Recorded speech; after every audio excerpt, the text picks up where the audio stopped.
17 বছর নির্বাসিত থেকে স্বদেশ প্রত্যাবর্তনের পরেই মায়ের মৃত্যু, সে সাথে বিএনপির মতো বড় দলের চেয়ারম্যানের দায়িত্ব। কিন্তু কঠিন এই সময়ের চেয়েও সামনে আরও বড় চ্যালেঞ্জের মুখোমুখি হতে হবে তারেক রহমানকে। দলের ভেতরের নানামুখী বিষয়ের পাশাপাশি রয়েছে অন্যান্য দল মোকাবেলা, আছে দেশের নেতা হবার চ্যালেঞ্জও।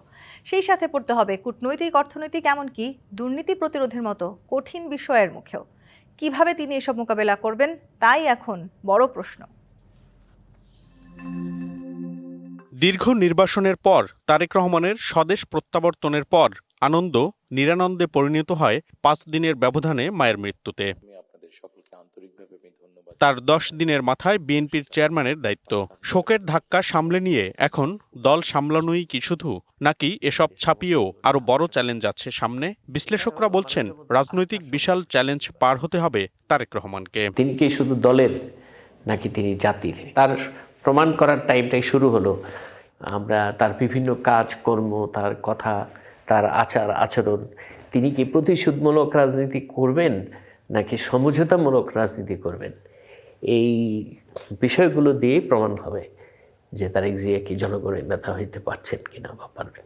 সহিংস রাজনীতির যে চিত্রটা সামনে আর কি, এইটাকে যদি দমানোর জন্য তিনি যদি সকলকে নিয়ে একসাথে কাজ করেন বা করবেন, আমি বিশ্বাস করি, তাহলে এই ক্ষেত্রেও তিনি একটা ইতিবাচক ভূমিকা রাখতে পারবেন বলে আমি মনে করি। তবে সামনে বড় এক চ্যালেঞ্জ আন্তর্জাতিক সম্পর্কে।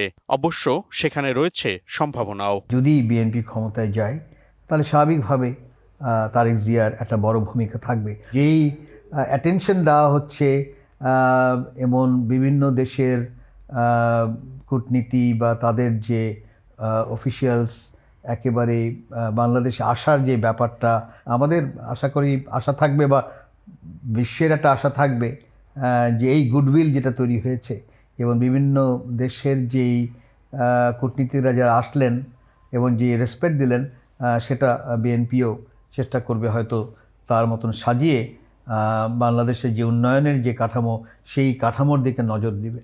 তবে অর্থনৈতিক দুরবস্থা মোকাবেলা তারেক রহমানের জন্য আরো বড় চ্যালেঞ্জ হিসেবে অপেক্ষা করছে। নতুন এবং ফিরে আসা গ্রাহকদের জন্য নগদে চলছে ক্যাশব্যাক সহ প্রতিদিন হাজারো উপহার জেতার সুযোগ। হবে আশা আর ফেরা, সারপ্রাইজ সেরা। উনি যেহেতু প্রথমে 25শে ডিসেম্বর 2024 সালে যখন আসলেন বলছে আই হ্যাভ আ প্ল্যান, তো বিএনপি সমর্থকদের এবং সাধারণ মানুষের ওনার প্রতি এখানে হচ্ছে একটা আগ্রহ বেড়েছে এবং তার সাথে সাথে প্রত্যাশা বেড়েছে। তো তার জন্য আমার মনে হচ্ছে যে আমার মনে হয় যে বিএনপি যে শীর্ষস্থানীয় নীতি নির্ধারকরা আছে বা top policy makers and Mandarins আছে, তাদের নিশ্চয়ই একটা পলিসি অ্যাকশন আছে, বাট তাদেরকে প্রথমেই করতে হবে একটা কেপেবল একটা টিমকে অ্যাসেম্বল করা। সহযোগী যারা দেশগুলো আছে এবং পার্টনার্স যারা আছে তাদের সাথে হচ্ছে যে এখানে নেগোসিয়েশনটা করতে হবে, যাতে এখানে বিএনপি বলতে পারে যে এখানে হচ্ছে মানে ফার্স্ট 3 মান্থস বা ফার্স্ট 1 ইয়ার ওদের টার্গেটেড অ্যাকশন প্ল্যান গুলো কি আছে এবং ডেলিভারেবলস গুলো কি আছে। দুর্নীতি নিয়ন্ত্রণ করার বিশাল চ্যালেঞ্জের মুখেও পড়তে হবে বিএনপি প্রধানকে।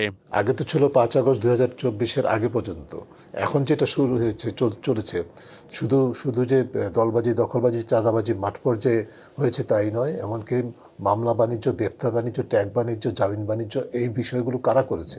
এর মধ্যে অন্যতম শক্তি ছিল রাজনৈতিক শক্তিগুলো এবং পাশাপাশি আমলাতান্ত্রিক শক্তি, আন্তর্জাতিক সংস্থা এবং অনেক ক্ষেত্রে বিচারিক প্রক্রিয়ার সাথে জড়িত। কাজে এই যে পুরো কাঠামোটা কিন্তু আগের মতোই যদি ধারাবাহিকতা অব্যাহত থাকে তাহলে মানুষের হতাশা বাড়বে, মানুষ আবার সরকারকে পিঠ দেখাবে।